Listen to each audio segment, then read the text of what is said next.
భగవద్గీతలో 40 శ్లోకాలు కొంతమంది ప్రయోజనార్థం చేర్చబడ్డాయని ఒక మాట వినిపిస్తుంది. కొంతమంది చెప్తుంటే నేను విన్నాను. అది నిజమా?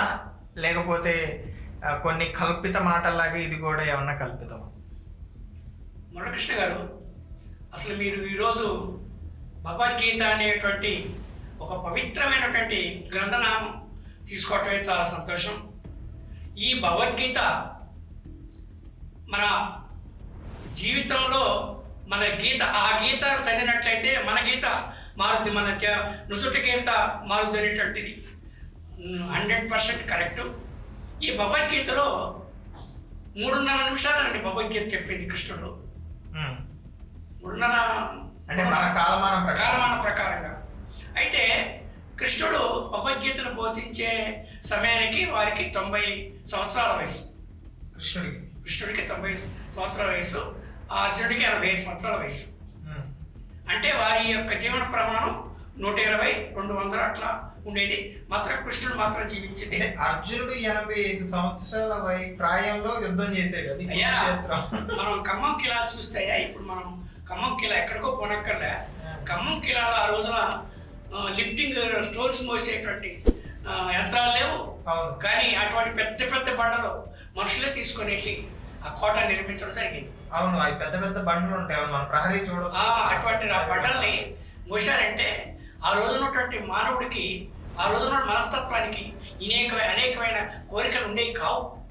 వారికి ఎంతసేపు ఉదయం పని, తర్వాత నిద్ర, తర్వాత ఈ మా మనిషికి ఉండేటువంటి 4 లక్షణాలు తప్ప మిగతా లక్షణాలు 50 కేజీస్ ఏ ఉండకపోవటం వల్ల అంత ఆయుష్ ప్రమాణం వారు జీవించడం జరిగింది.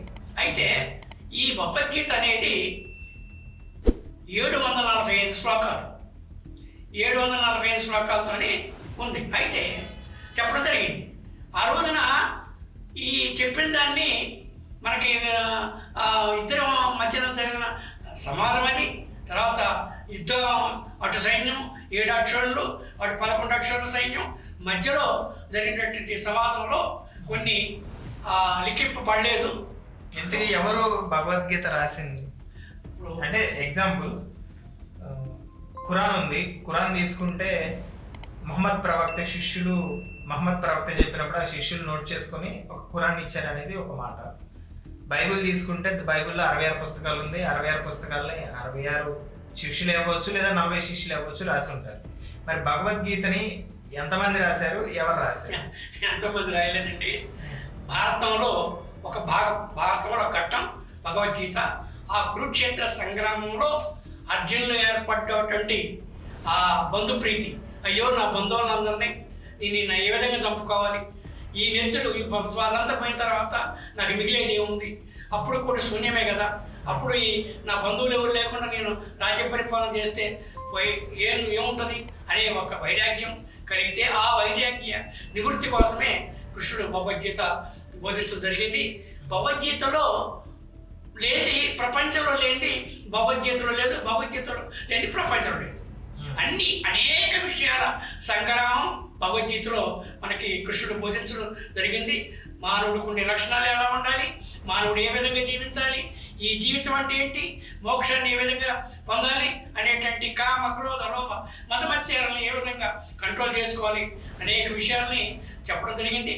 అయితే మనకి లభ్యమైన 700 శ్లోకాలే దొరకడం జరిగింది. ఇంకొక శ్లోకం మాత్రం అర్జునుడు అన్నట్లు ఒక శ్లోకం కూడా తెలియజేశారు. కాబట్టి 701. మిగతా 40 శ్లోకాలు మాత్రం అది భగవద్గీతలో లేవు. మహానుభావులు ఎంతో ప్రయత్నం చేశారు, పురాణ గ్రంథాలను పరిశీలించారు, ఎక్కడెక్కడో ఉన్నటువంటి తాళపత్రాలని పరిశీలించారు. ఎక్కడ పరిశీలించినప్పుడు కూడా ఆ 44 శ్లోకాల గురించి ఇంతవరకు వివరణ తెలియలేదు. దాన్ని మనకు ఎంతసేపు నాసా వారు ఏదో కనిపెడితేనే మనకి విషయాలు తెలుస్తాయి అన్నట్లు వారు కూడా ఈ 44 శ్లోకాల గురించి పరిశోధిస్తున్నారు.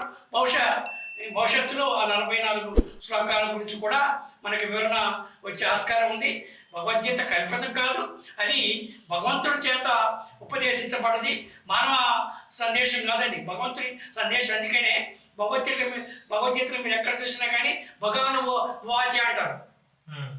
అర్జున వాచ భగవాన్ వాచ అంటారు. భగవంతుడు తనకు తానుగా మనకి దశావతారాలు చూసుకున్నట్లయితే ఏ అవతారంలో కూడా నేను భగవంతుని చెప్పలే, కానీ ఒక కృష్ణావతారంలోనే నేనే సూర్యచంద్రులు నేనే, ఈ సృష్టి నేనే, ఈ ప్రళయాన్ని నేనే, ఈ సృష్టికి అంతకు మూల కారణం నేనే అని చెప్పటం వల్ల నేను అని చెప్పి నువ్వేంటో తెలుసుకో అని చెప్పడం భగవద్గీతలో మనకి ఇచ్చిన సందేశం.